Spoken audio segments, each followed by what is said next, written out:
प्रिय मित्रों, नमस्कार। मैं हूं पंडित मार्कंडे दुबे, बोकारो स्टील सिटी झारखंड से, और आप देख रहे हैं वास्तु बोकारो दर्शनम यूट्यूब चैनल। आप सभी का यूट्यूब चैनल वास्तु बोकारो दर्शनम के माध्यम से बहुत बहुत स्वागत है। मित्रों, शनि, गुरु और राहु, ये तीन ग्रह हमारे ग्रह मंडल में लंबे अवधि तक एक राशि में भ्रमण करने वाले ग्रह हैं। शनि की राशि 2020 के 24 जनवरी को बदल गई, ये धनु से मकर में आ गए। देवगुरु बृहस्पति नवंबर में 20 नवंबर तक अपनी राशि धनु में रहेंगे। उसके बाद पुनः शनि की राशि मकर राशि में नीचस्थ हो जाएंगे। राहु और केतु, इनकी जो गोचरी अवस्था है, राहु वर्तमान में मिथुन राशि में चल रहे हैं और केतु धनु राशि में चल रहे हैं। इनका ट्रांजिशन, इनका परिवर्तन 22 सितंबर 2020 को राहु का मिथुन से वृषभ में और केतु का धनु से वृश्चिक में हो जाएगा। चूँकि ये दोनों पीछे की तरफ चलते हैं और ये दोनों ग्रह राहु और केतु 11 अप्रैल 2022 तक राहु वृषभ में और केतु वृश्चिक में रहेंगे। राहु और केतु 18 महीने 1.5 वर्ष तक एक राशि में भ्रमण करते हैं, जबकि शनि 2.5 वर्ष 30 महीने भ्रमण करते हैं और गुरु 13 महीने एक राशि में भ्रमण करते हैं। राहु केतु की अंतर्दशा, महादशा या प्रत्यंतर दशा जब किसी राशि से होकर गुजरती है तो वही जानता है कि इसका प्रभाव क्या हुआ। ऐसे में अगर राहु का गोचर हो और उस पर महादशा चल रही हो, अंतर्दशा चल रही हो या प्रत्यंतर दशा चल रही हो, तो क्या प्रभाव होगा, शुभ या अशुभ। ये जो गणना है, गोचर की गणना सर्वथा चंद्रमा की राशि से देखी जानी चाहिए। कहीं कहीं विद्वानों के मत में मतांतर है कि इसे लग्न से भी देखना चाहिए। हाँ, लेकिन यह जरूर कहेंगे कि जन्म कुंडली में राहु जिस भाव में स्थित है, वहाँ से अभी का जो परिवर्तन होने वाला है 22 सितंबर को, वो कितने दूरी पर हो रहा है, किस भाव पर हो रहा है, यह विचारणीय तथ्य है। गोचर दशा का संबंध महादशा से सीधा संबंध होता है। अगर महादशा चल रही हो राहु केतु की और गोचर दशा में भी राहु केतु आ गया, अगर कोई ग्रह गोचर में शुभ है और वह महादशा या अंतर्दशा में भी चल रहा है, जैसे राहु और केतु ही है, गोचर में शुभ स्थान 3, 6, 11, 1, 5, 9 में हो और उसकी महादशा चल रही हो, तो यह दशा क्या फल देगी, सारी विवेचनाएं हम 12 राशियों के ऊपर करने वाले हैं। सबसे पहले यह देखना होगा कि जन्म कुंडली में राहु किस राशि में है और ट्रांजिट होकर वहाँ से किस भाव में जा रहा है। ट्रांजिट परिवर्तित होकर किस राशि में जा रहा है, किस भाव में, अपने स्थित भाव से कितनी दूरी पर जा रहा है। लग्न के अंश कमज़ोर तो नहीं है ना, आपके जो जन्म लग्न है वो कितने अंशों पर है, 10 डिग्री से कम तो नहीं है। क्या आपके ऊपर राहु केतु की महादशा, अंतर्दशा और प्रत्यंदशा चल रही है, यह भी विचारणीय है। अगर राहु 18 महीने किसी राशि में रहता है तो केतु भी 18 महीने रहता है। राहु धड़ है तो राहु सर है तो केतु धड़ है, ये दोनों एक ही से बने हुए हैं। 18 महीने राहु वृषभ में और केतु वृश्चिक में गोचर करेंगे। अगर राहु केतु की दशा और अंतर्दशा नहीं है तो गोचर में कम प्रभाव पड़ेगा। अगर महादशा, अंतर्दशा या प्रत्यंतर दशा है तो गोचर का प्रभाव अधिक पड़ेगा।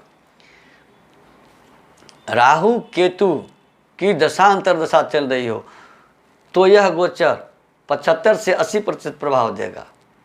अगर राहु केतु की महादशा, अंतर्दशा और गोचर दशा नहीं है तो यह गोचर 40 से 50% प्रभावित करेगा। जन्म कुंडली में राहु और केतु दोनों ही शुभ स्थिति में हों और उनकी महादशा चल रही हो तो यह गोचर दशा शुभ फल देगा। अगर जन्म कुंडली में तथा गोचर में राहु की स्थिति ठीक नहीं है, दोनों अवस्था में, जन्म कुंडली में और गोचर में, और महादशा भी चल रही है, तो यह दशा ठीक नहीं है, परेशानी देने वाली हो सकती है। राहु क्या है जान लेते हैं।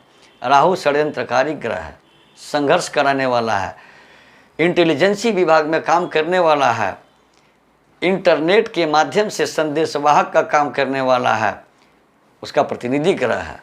राहु मेंटल स्ट्रेस को बढ़ाता है। कन्या पूजन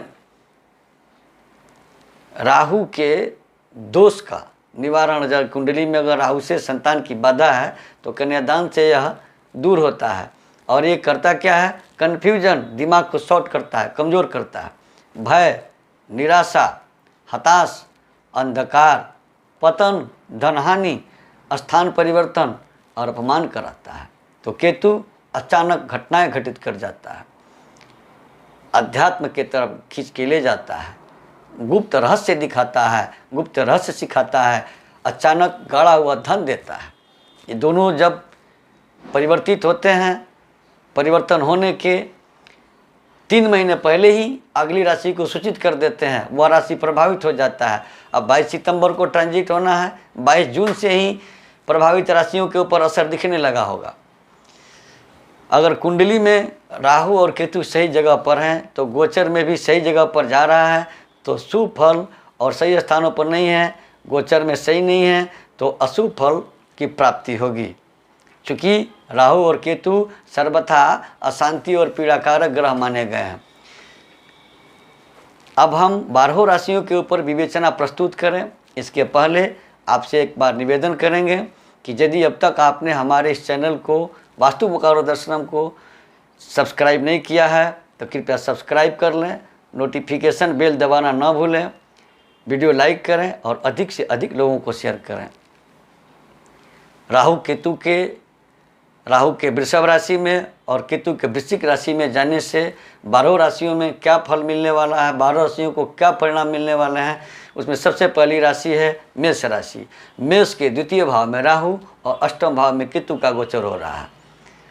अब द्वितीय भाव कुटुंब का घर होता है, राहु वहाँ जा कर के कुटुंब में कलह पैदा करेगा अगर जन्म कुंडली में सही भाव में नहीं है तो। आपके दिमाग का खिंचाव खान पान में मांसाहार की तरफ अधिक होगा, मांसाहार की तरफ आकर्षित होंगे, थकान अधिक होगा, निराशा का भाव जगेगा, वाणी पर अनियंत्रण रहेगा, किसी को गाली दे सकते हैं, अपशब्द बोल सकते हैं और धन बचत पर असर पड़ सकता है। तो अष्टम भाव का केतु कहीं न कहीं स्वास्थ्य को खराब करेगा, किंतु गुप्त युक्ति, गुप्त रहस्य और अचानक गड़ा हुआ धन देगा। इन सभी राशियों के लिए निदान क्या है, राहु केतु के गोचर से बचने का उपाय क्या है, इसको हम वीडियो के अंत में बताएंगे। और दूसरी राशि है वृषभ राशि।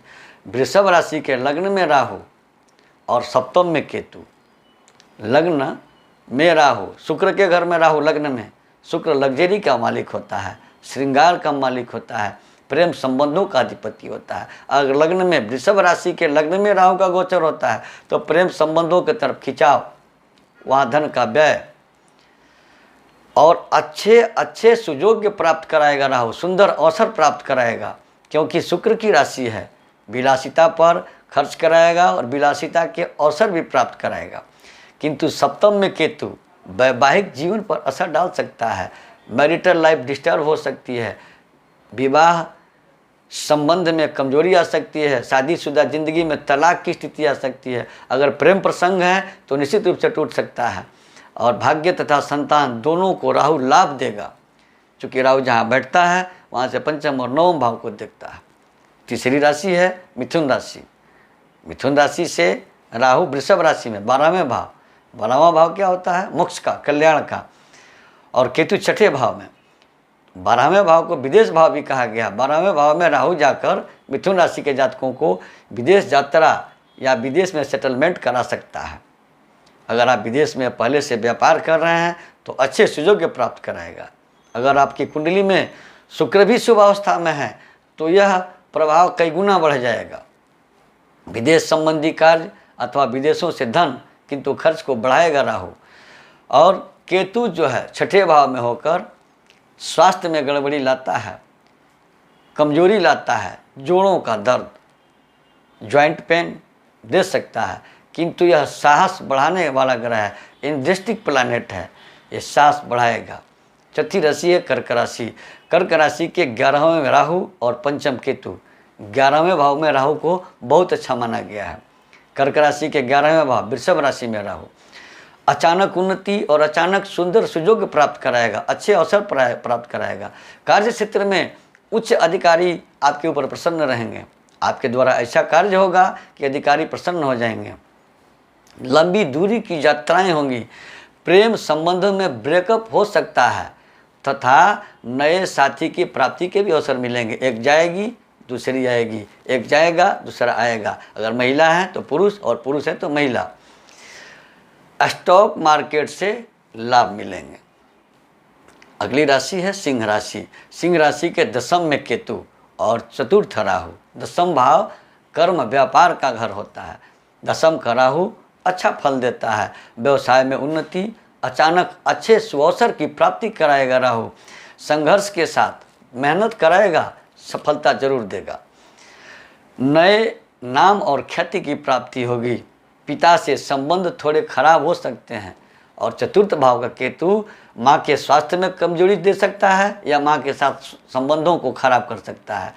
हो सके तो जब तक केतु वृश्चिक राशि में रहेगा, सिंह राशि के जातक धन निवेश से बचें, घर के काम करने से बचें, घर में या किसी तरह का निवेश न करें।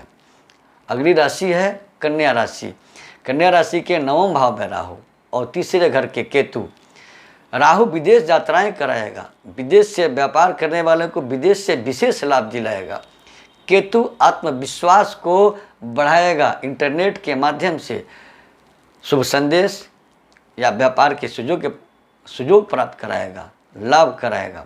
किंतु भाई बहन से तृतीय केतु संबंध खराब सकता है। केतु तू मैं करा करके भाई बहन से संबंध खराब कर सकता है। अगली राशि है तुला राशि। तुला राशि के 8वें में राहु और द्वितीय भाव में केतु। वाणी कुटुंब के घर में केतु स्वास्थ्य पर असर देगा, अध्यात्म और ज्ञान के क्षेत्र में लाभ देगा। अचानक लाभ के अवसर केतु प्राप्त कराएगा। परिवार के साथ संबंध खराब होने का डर है तथा धन की कमी हो सकती है, चूँकि कुटुंब भाव में तू मैं करा सकता है केतु। अगली राशि है वृश्चिक राशि। वृश्चिक राशि में ही केतु, प्रथम केतु और 7वां राहु। केतु अध्यात्म की तरफ प्रेरित करेगा। मंगल के घर में है, मंगल के अनुरूप काम करता है, लेकिन इसका गुण है अध्यात्म के तरफ ले जाना, तो अध्यात्म के तरफ प्रेरित करेगा। लंबी यात्राएं, विदेश की यात्राएं कराएगा। विवाह के इच्छुकों को, विवाह के योग्यों को 7वां राहु अचानक विवाह के प्रस्ताव लाएगा। राहु विवाह कराएगा और वैवाहिक जीवन में रहने वाले के जीवन में अचानक विवाह तोड़ने की व्यवस्था भी बनाएगा। कुंडली में राहु अगर ठीक है और शुभ स्थिति में है तो ठीक है। शुक्र अगर सही है तो राहु वृश्चिक राशि वालों को नुकसान नहीं देगा। अगली राशि है धनु राशि। धनु राशि के 12वें केतु, मोक्ष के घर में केतु और छठे घर में राहु। छठे राहु प्रतिद्वंदियों को, कॉम्पिटिटर्स को नुकसान देगा और आपको लाभ देगा। आपकी आय बढ़ेंगे, व्यापार बढ़ेगा, विदेश से लाभ होगा। किंतु 12वें केतु मोक्ष कराएगा, ज्ञान और अध्यात्म की तरफ रुचि रखेगा, विदेश की यात्राएं कराएगा। अगली राशि है मकर राशि। मकर राशि के 11वें केतु और 5वें राहु। 11वें भाव में केतु बलवान हो जाता है। 5म में राहु। संतान प्राप्ति की योजना को इस समय टाल देना उचित होगा, क्योंकि 5म में राहु गर्भ की हानि कराता है, नुकसान कराता है। IVF के माध्यम से संतान प्राप्त करने वालों को नुकसान नहीं देगा, सामान्य गर्भ वाले के गर्भ को नुकसान कर सकता है। बच्चों से संबंध कमज़ोर हो सकता है। अगर आप पिता हैं, आपके बच्चे हैं, तो आपके बच्चों से आपका संबंध कमज़ोर हो सकता है। अचानक लाभ होगा। स्टॉक एक्सचेंज से, स्टॉक मार्केट से लाभ के अवसर मिलेंगे और संघर्ष के बाद, परिश्रम, दवा, इलाज के बाद संतान प्राप्ति के अवसर प्राप्त होंगे। अगली राशि है कुंभ राशि। कुंभ राशि के चौथे राहु, 10वें केतु। चतुर्थ राहु माँ के साथ संबंध कमजोर कर सकता है या माँ का स्वास्थ्य बिगाड़ सकता है, किंतु प्रॉपर्टी डीलर और ब्रोकर के लिए अच्छे लाभ देगा, अचानक लाभ देगा। केतु व्यवसाय में लाभ देगा, किंतु स्वास्थ्य का ध्यान रखें, क्योंकि अधिक खर्च भूमि, भवन और वाहन पर भी हो सकता है। अंतिम राशि है मीन राशि। मीन राशि के तीसरे में राहु और 9वें भाव में केतु। तीसरे भाव में राहु शक्तिशाली होकर साहस देता है और 9वें भाव का केतु विदेश यात्राएं कराता है। राहु आत्मविश्वास बढ़ाएगा, सहयोग दिलाएगा, कि भाई बहन से संबंध ठीक नहीं रहेगा, भाई बहनों से संबंध में खटास पैदा करेगा। नवम राहु, नवम केतु अध्यात्म में रुचि देगा, विदेश यात्राएं कराएगा, मन मस्तिष्क को ताकत देगा, मन मस्तिष्क ठीक रहेगा, लंबी दूरी की यात्राएं कराएगा। अब जिन राशियों को राहु और केतु के ट्रांजिशन से, परिवर्तन से असुविधाएं हों, परेशानियां हों, तो राहु और केतु बटुक भैरव के पूजन से, गणेश जी के पूजन से, कार्तिकेय जी के पूजन से और हनुमान जी के पूजन से कमज़ोर पड़ते हैं, शांत हो जाते हैं, शुभ हो जाते हैं। बटुक भैरव स्तोत्र का पाठ करना, गणेश जी के मंत्रों का जप करना, कार्तिकेय जी का पूजन करना अथवा नित्य हनुमान जी के दर्शन और पूजन करना राहु केतु के कुप्रभाव में कमी लाएगा और शुभ फल की प्राप्ति कराएगा। मित्रों, हमारे यहाँ जन्म कुंडली बनाई जाती है, जन्म कुंडली का वार्षिक फलादेश किया जाता है। वाराणसी के सुजोग विद्वानों के द्वारा बड़े से बड़े जगह और अनुष्ठान करवाए जाते हैं, वास्तु विजिट किया जाता है। जिनकी सज्जन को इसकी आवश्यकता हो, कृपया स्क्रॉल पर दिए गए हमारे नंबर से संपर्क कर अपॉइंटमेंट ले सकते हैं, वास्तु विजिट करा सकते हैं, जन्म कुंडली बनवा सकते हैं, कुंडली दिखा सकते हैं। वाराणसी के सुजोग विद्वानों के द्वारा बड़े से बड़े जगह और अनुष्ठान करवा सकते हैं। धन्यवाद।